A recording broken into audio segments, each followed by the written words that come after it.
एक बार महान वैज्ञानिक अल्बर्ट आइंस्टाइन ने कहा था, तर्क यानी लॉजिक आपको ए से बी तक ले जाएगा, लेकिन इमेजिनेशन आपको ब्रह्मांड के किसी भी छोर तक कभी भी ले जा सकती है। इसमें बिल्कुल भी समय नहीं लगेगा।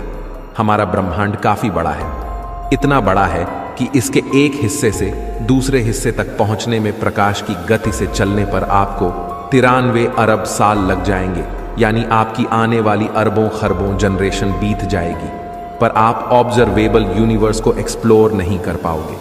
ऐसे में अनंत ब्रह्मांड को एक्सप्लोर करने की तो आप कल्पना भी नहीं कर सकते।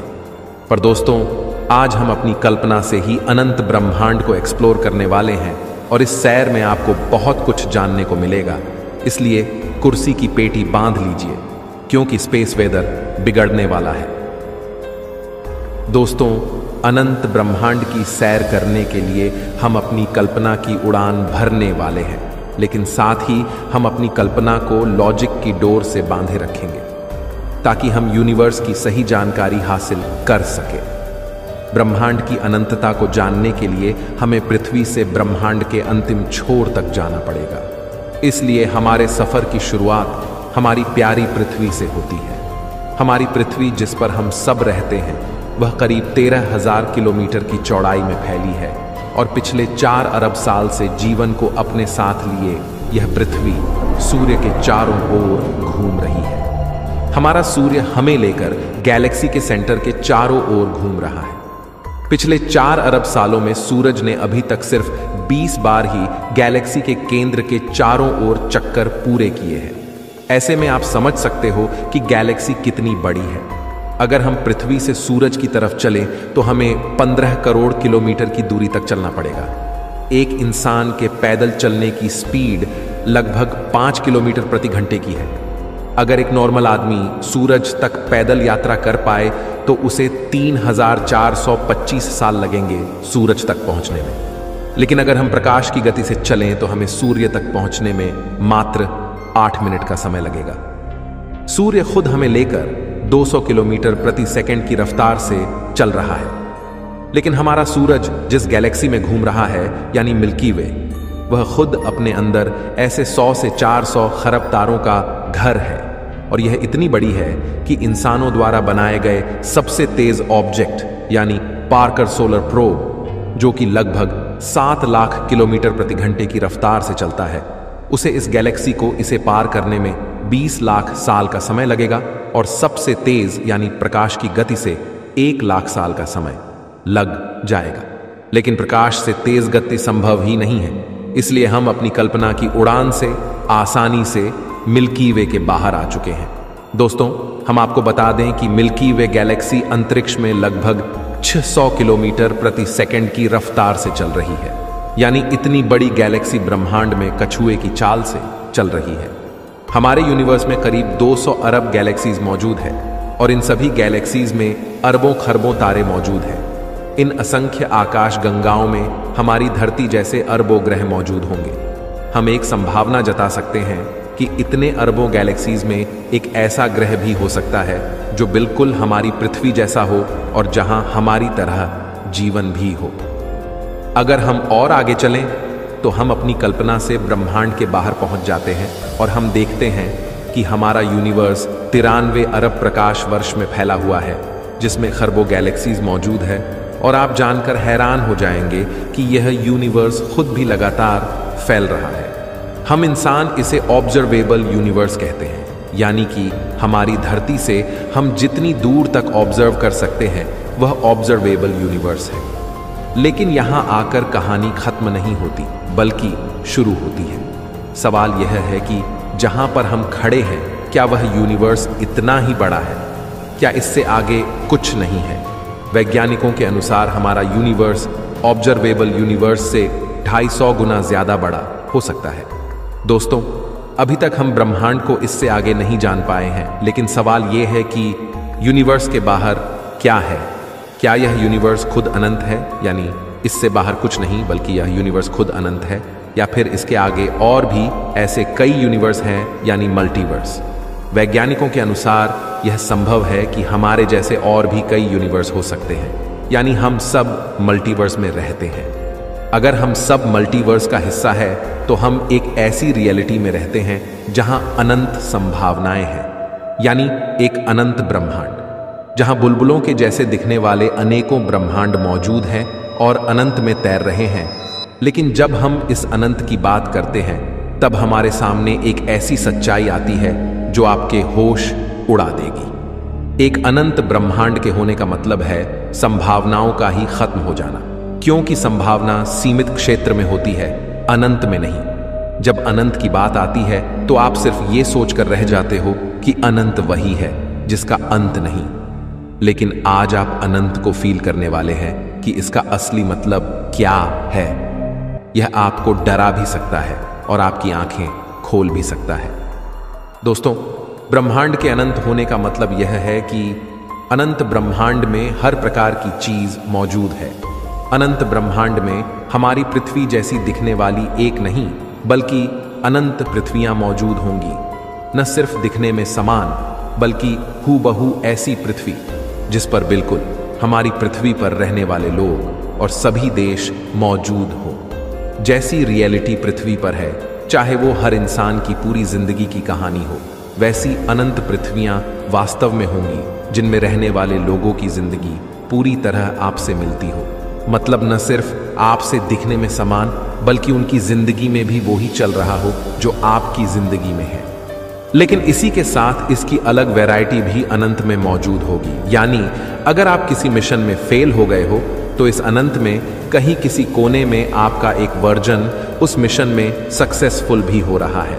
यानी आपके मिशन का अचीव होना संभव है, न कि असंभव, क्योंकि किसी यूनिवर्स में आपका ही एक डिफरेंट वर्जन उसे अचीव कर पा रहा है। अनंत की एक दूसरी सच्चाई है कि आपके ही जैसे दिखने वाले अलग अलग प्रकार के वर्जन अनंत में मौजूद होंगे। यानी आपके छोटे, बड़े, लंबे और पतले वर्जन भी यूनिवर्स में मौजूद होंगे। हो सकता है आपका एक वर्जन किसी यूनिवर्स में डॉक्टर है तो किसी यूनिवर्स में एक्टर। इस तरह आपकी ही अलग अलग वैरायटी दुनिया में मौजूद होगी। अनंत का एक और सच ये है कि जिन फिल्म्स को आप देखते हैं और जिनमें बताया जाता है कि इनका वास्तविकता से कोई संबंध नहीं, वह अनंत में जाकर सच हो सकती है। कम से कम उनका कुछ भाग कहीं किसी दुनिया में मौजूद रियलिटी हो सकती है। पृथ्वी पर इतिहास की जिन किताबों को आपने पढ़ा, वह इतिहास कहीं किसी अनंत दूरी पर मौजूद ग्रह पर वर्तमान में घटित हो रहा है। यानी अनंत ब्रह्मांड होने का मतलब है अनंत रियलिटीज का एग्जिस्ट करना। यहां आप जानकर हैरान हो सकते हैं कि अनंत में हमारा पास्ट, प्रेजेंट और फ्यूचर कहीं ना कहीं इसी समय एक साथ अस्तित्व में है। यानी जो आपका पास्ट है वो कहीं पर प्रेजेंट है और जो आपका फ्यूचर है वो कहीं किसी अनंत कोने में प्रेजेंट है। लेकिन अगर हम बात करें अनंत ब्रह्मांड में जीवन की, तो न सिर्फ अनंत में जीवन होगा बल्कि विचित्र प्रकार की इंटेलिजेंट लाइफ भी अनंत में मौजूद होगी। क्योंकि हमारी धरती पर जिस तरह लाइफ का इवोल्यूशन हुआ है, उसी तरह किसी अन्य ब्रह्मांड में इवोल्यूशन ने विचित्र प्रकार के जीवों को जन्म दिया होगा। अनंत ब्रह्मांड में ऐसा ग्रह भी होगा जहां चींटी के अंदर इंटेलिजेंस हो और इंसानों में इंटेलिजेंस ना हो, या फिर एक ऐसा ब्रह्मांड भी होगा जहां गधे में इंटेलिजेंस हो, क्योंकि अनंत में हर संभावना मौजूद होगी। अनंत ब्रह्मांड में ऐसे जीव भी होंगे जो हमसे ज्यादा इंटेलिजेंट हो, जिनके सोचने की क्षमता हमसे काफी अधिक और काफी तेज हो, जिस वजह से वो इतने पावरफुल भी हो सकते हैं कि वो अपने सूर्य की पूरी ऊर्जा का उपयोग कर पा रहे हो या एक गैलेक्सी की पूरी ऊर्जा का उपयोग करने में सक्षम हो। अनंत में ऐसे जीवों ने समय को भी समझ लिया होगा और वे एक ब्रह्मांड से दूसरे ब्रह्मांड में जाने में सक्षम होंगे। अगर उन्होंने प्रकाश से तेज चलने की तकनीक खोज ली तो वे टाइम ट्रेवल जैसी तकनीक में भी सक्षम होंगे। अनंत ब्रह्मांड अनंत संभावनाओं को सत्य साबित करता है। इनमें कुछ विचित्र संभावनाएं जिन्हें आप सोच सकते हैं वो हकीकत में घटित होगी। एक अनंत ब्रह्मांड में अगर मल्टीवर्स की बात करें तो कुछ ब्रह्मांड ऐसे भी होंगे जिनके नियम हमसे बिल्कुल अलग हों, जहां इस ब्रह्मांड के नियम लागू नहीं होते, जहां मैटर की जगह उस ब्रह्मांड में एंटी मैटर भी मौजूद हो। विज्ञान के अनुसार ब्रह्मांड रैंडमनेस के चलते अपने आप पैदा हुआ है और ऐसे में इस रैंडमनेस की वजह से कुछ ऐसे यूनिवर्स भी फॉर्म हुए होंगे जहां के कांस्टेंट हमारे यूनिवर्स से अलग हो, जिस वजह से वहां के नियम भी इस यूनिवर्स से अलग होंगे। तो ऐसे में अनंत ब्रह्मांड में ऐसे कई विचित्र यूनिवर्स हो सकते हैं जिसकी हमने कल्पना भी नहीं की हो। वैज्ञानिकों के अनुसार हमारे यूनिवर्स की एक सीमा होगी, क्योंकि ये एक निश्चित पॉइंट ऑफ टाइम में पैदा हुआ है, लेकिन यह भी एक अनंत का एक छोटा सा हिस्सा मात्र हो सकता है, जिसे हम पूरा यूनिवर्स मान बैठे हों। इसलिए वैज्ञानिक यह भी मानते हैं कि एक अनंत ब्रह्मांड कभी पैदा नहीं होगा, बल्कि यह हमेशा से था, है और हमेशा रहेगा। इसे बनाने वाले किसी क्रिएटर की भी कोई जरूरत नहीं होगी, बल्कि यह एक सेल्फ सस्टेन्ड एग्जिस्टेंस का हिस्सा होगा। लेकिन अब एक सवाल जो आपके मन में चल रहा होगा, अगर ब्रह्मांड अनंत है तो इस अनंत ब्रह्मांड में हम इंसान किस वजह से मौजूद है? आखिर हम यहां क्यों एग्जिस्ट करते हैं? हमारा मकसद क्या है? इस अनंत के सामने अगर हमारी कोई हैसियत नहीं है तो इसके होने का मकसद क्या है? हम इस ब्रह्मांड में काफी छोटे हैं, ऐसे में इतना बड़ा यूनिवर्स हमारे लिए आखिर एग्जिस्ट ही क्यों करता है? यह सवाल वैज्ञानिकों के लिए सबसे बड़ा सवाल है।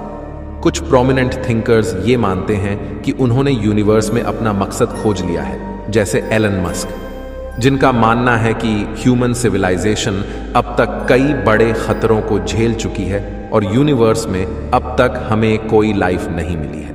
ऐसे में क्यों ना हम पृथ्वी पर मौजूद लाइफ को ही आगे बढ़ाएं, इससे पहले कि लाइफ को नष्ट करने कोई एस्टेरॉयड आ जाए या किसी कैटाक्लिज्मिक इवेंट में हमारा अस्तित्व खत्म हो जाए। इसलिए क्यों ना लाइफ को ही मल्टीप्लेनेटरी बना दिया जाए और हम सब अलग अलग ग्रहों पर रहने लग जाए, ताकि हम अपनी ह्यूमन सिविलाइजेशन को धीरे धीरे यूनिवर्स के अंतिम कोने तक फैला दें। लेकिन दोस्तों, फिर भी हमें इस सवाल का पूरा जवाब नहीं मिलता कि आखिर हम यूनिवर्स में क्यों एग्जिस्ट करते हैं, क्योंकि आखिरकार एक दिन हमें भी खत्म होना ही है, लेकिन मल्टीवर्स हमेशा रहेगा।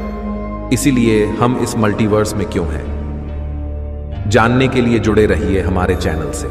एक न एक दिन हम ये जानकर रहेंगे कि हम इस यूनिवर्स में किस लिए हैं। मैं मिलता हूं आपसे किसी अगले वीडियो में। तब तक के लिए ब्रह्मांड की गहराइयों में घूमते रहिए, क्योंकि हम सब हैं वोयाजर्स।